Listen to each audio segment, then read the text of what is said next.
January 5th, 1942.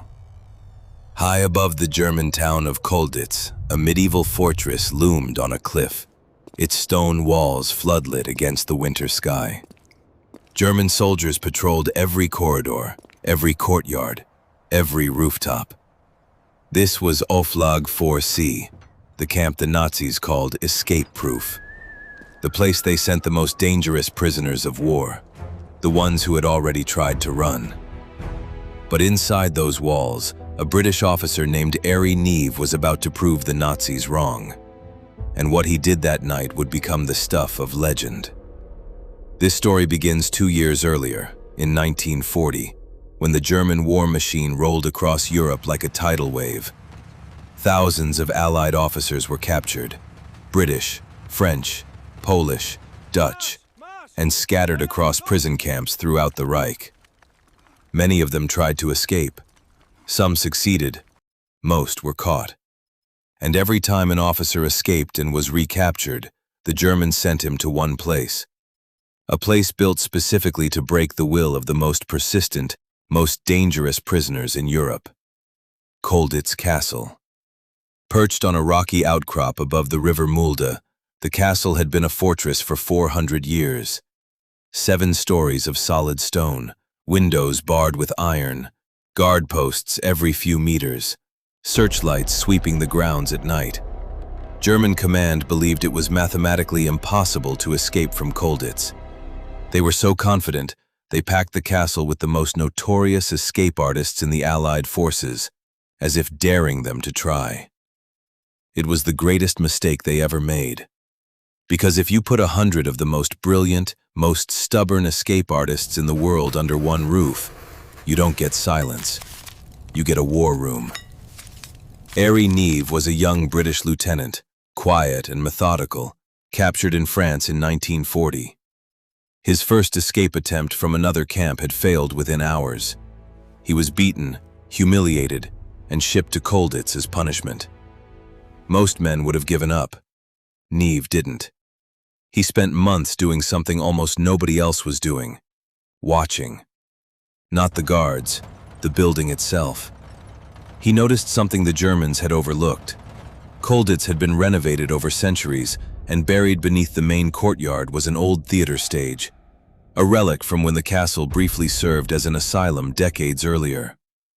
Beneath that stage was a false floor, and beneath the false floor, forgotten storage space that connected to areas outside the main guarded perimeter. Neave began sneaking down at night, memorizing every inch of it. He wasn't working alone. A network of French officers had already been tunneling nearby, and a Dutch escape committee was assembling forged documents and hand-sewn German uniforms. Colditz wasn't one prison. It was 4 armies working 4 separate plans, sometimes competing, sometimes cooperating, all racing to be the first men out. Neave's plan was audacious.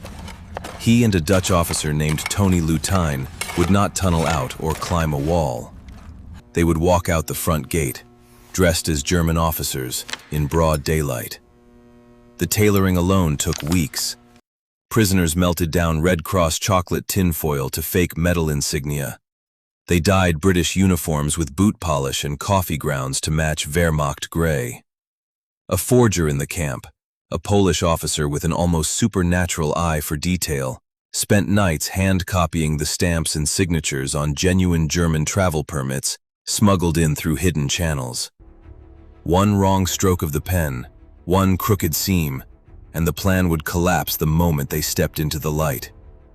On the night of January 5th, 1942, Neave and Luteyn slipped down through the old theater stage into the storage space below. They changed into their fake uniforms in the dark, checked their forged papers one final time, and climbed out through a service door that led into an area technically outside the inner guarded wall, but still deep inside German-controlled territory. Then came the hardest part. They had to walk, not run, walk, past armed sentries, in view of watchtowers, acting as though they belonged there. Neave's heart was hammering. Every step could be his last free one. A guard glanced at them near the gate. For a moment, Neither man breathed. But the uniforms held. The papers held. The guard looked away. They walked straight out of Colditz Castle's outer gate, into the German night, completely unnoticed. But getting out of the castle was only the beginning. Now they were two men in enemy territory, with no support, hundreds of miles from safety, and an entire nation hunting escaped prisoners. They caught a train toward the Swiss border, forged papers in hand, praying no official would look too closely. At one station, a German policeman asked for their documents. Neave's stomach dropped. But he simply handed over the forged travel permit, said nothing, and stared straight ahead. The policeman studied it for a long moment, then handed it back and moved on. For 2 days, Neave and Luteyn moved through Nazi Germany disguised as the very soldiers hunting them. They slept in freezing train stations, avoided eye contact, spoke only when necessary, always aware that one slip, one wrong word, one nervous glance would send them back to Colditz in chains. Or worse. Finally, on the night of January 7th, 1942, they reached the Swiss border. Under cover of darkness, they slipped past the frontier patrols and crossed into neutral territory. Airey Neave had done what the Germans said was impossible. He became the first British officer to make a successful home run escape from Colditz Castle, all the way back to Allied territory.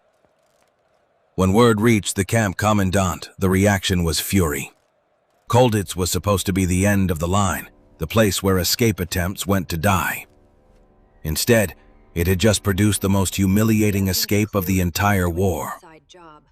German command tightened security immediately, adding new patrols, sealing off the old theater stage, and interrogating guards over how 2 prisoners in fake uniforms had simply walked past them.